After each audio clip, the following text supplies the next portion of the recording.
All things exist in the human imagination. And everything you see as an objective reality was produced by imagining. Think of one thing, just think of one thing that would simply deny it. You can't think of one thing. So you go to the moon. You first had to imagine it.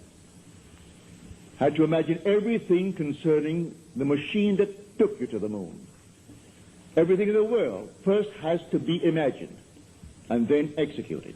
All right, the intelligence to do it will come, but you take the blueprint first and conceive it and dwell in it as though it were true. And no power on earth can stop it from becoming so.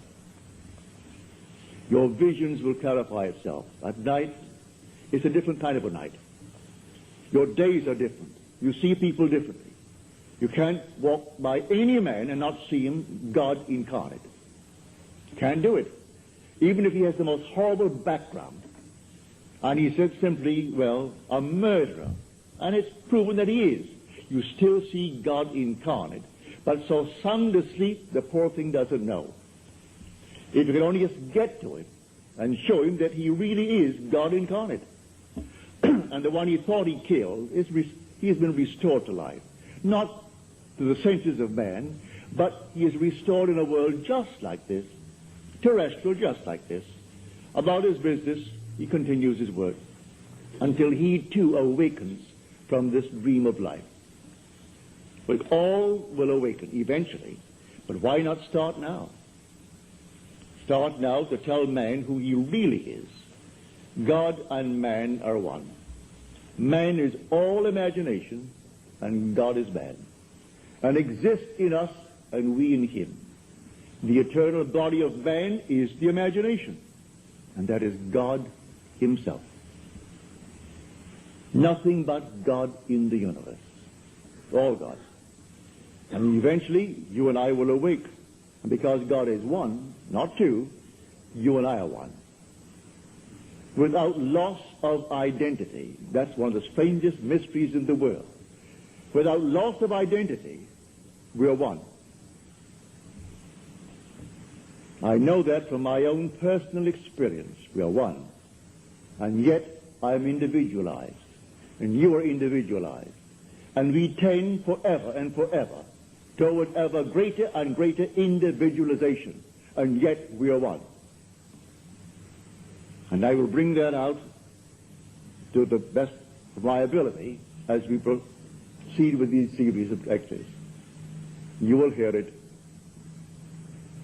But tonight, if you're here for the first time and you want something practical, you apply what I've told you. First, have an objective. You must have an objective. You can't say, well, I don't know what I want. Well, all right. Come back the next time.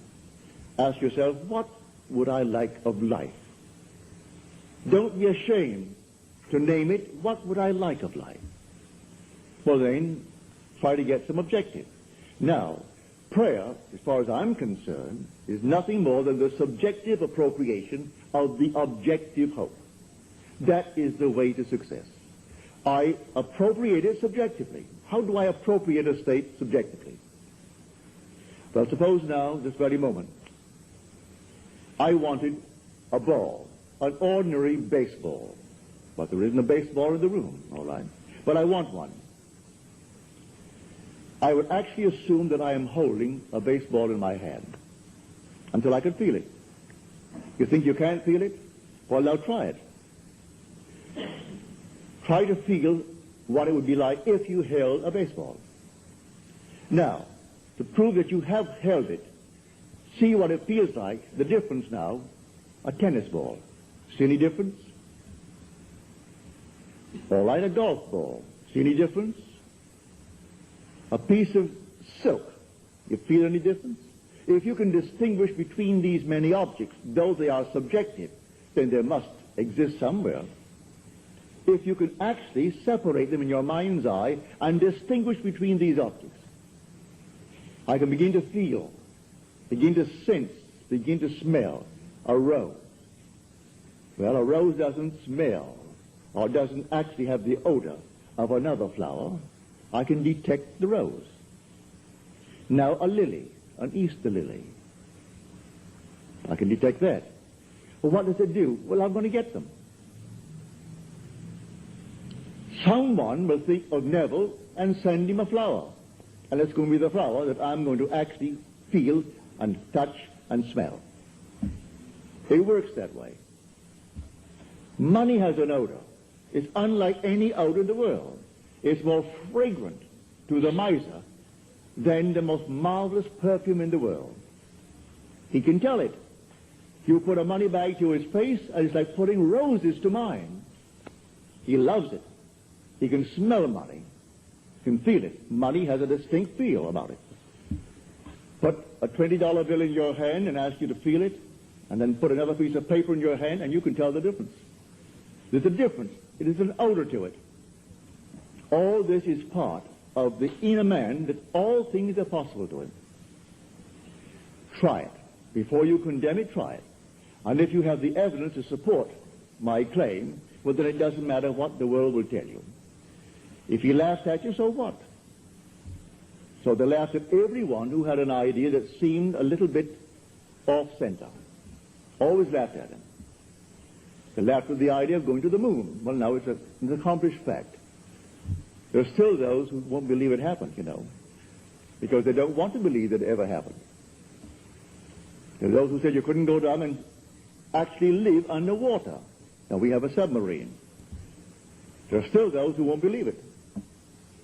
You can present them with all the facts in the world, and they won't believe it. So I tell you, you try it first. And if it proves itself in performance, it doesn't really matter what the whole vast world thinks. Go about your Father's business, which is yourself, and then live a full and wonderful life in this world of Caesar. And the day will come, you will actually depart this world. I mean this age. Because those who are departing it now, unless they are awakened, they still find themselves in a world just like this. But those who have awakened, who have experienced the second birth, the birth from above, find themselves in an entirely different age, where they're all imagination. And they are perfect. And wherever they go, everything is perfect. You don't have to raise a finger to make anything perfect, because they're perfect. All things must conform to them, for they're perfect. That's heaven. So heaven is not an area, it's not a realm, it's a body. And when that body is awakened within you, which is the wonderful human imagination completely awake, then wherever you go clothed in that body that is completely awake, everything is perfect. If you found yourself in a forest of dead trees, they'd all burst into foliage. In the desert, it would all bloom like the rose. Because you are there. No blind man, deaf man, no handicapped man could stand in your presence. He would be instantly transformed into a perfect man because you are perfect. That's heaven. It's harmony. So it's not a place where you're going to go, pearly streets and all that nonsense. No. It's just simply you in a world that is perfect because you are perfect. And the day will come, you will awaken that body, for it's in you now. That body is in you, but it's sound asleep.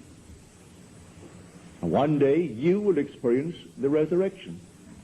And you'll know the mystery of the resurrection. When you rise, and you rise within yourself. For the grave in which Christ is buried, which the Lord is buried, is your own skull. That's where he is buried. And in that tomb where he is buried, one day he will awake, and he will come out of that tomb. And it's you who comes out of the tomb, and you'll know who you are. He is buried in every child in the world, this universal being, and yet one. Billions of us, and yet only one Lord. And that one Lord, in his fullness, is buried in you, individually. And when you awaken, you are he. So tonight, take a go. Make it a lovely go, either for yourself or for another. Any time that you exercise your imagination lovingly on behalf of another, you're mediating God to that other. So, bring a friend before your mind's eye. Represent him to yourself as the man or the woman that you would like them to be. And don't tell them, ask for no praise, just assume that they're talking to you and telling you the most marvelous news about themselves. And you congratulate them on that good news. And go your own way. Believe in the reality of that imaginal act. It may happen tomorrow. It may happen the day after, or a week later, or a month later. It has its own appointed hour, and it is ripening, and it's going to flower. So don't be concerned. Leave it alone. And it will come to pass. So this is what I mean by feeling is the secret. I catch the mood, the feeling that would be mine if I were what I want to be. I don't have to touch something. I can if I want to. But it's the mood I'm speaking of. What would the feeling be like if she were well? If she were this? And then you catch it, just as though it is true. You always go to the end, and the end is where you begin. We're always imagining ahead of our evidence. So go to the end and feel the end, and then dwell in that end, even though reason denies it and your senses deny it. You turn your back upon the doubters. That is your senses and what reason dictates. That's the hell or the devil or Satan in the world. That's the doubter. So you turn your back upon it. And then you walk as though things were as you want them to be. And living in that assumption, it slowly hardens into fact. Even though at the moment of the assumption it was denied by reason, an assumption, though false, if persisted in, will harden.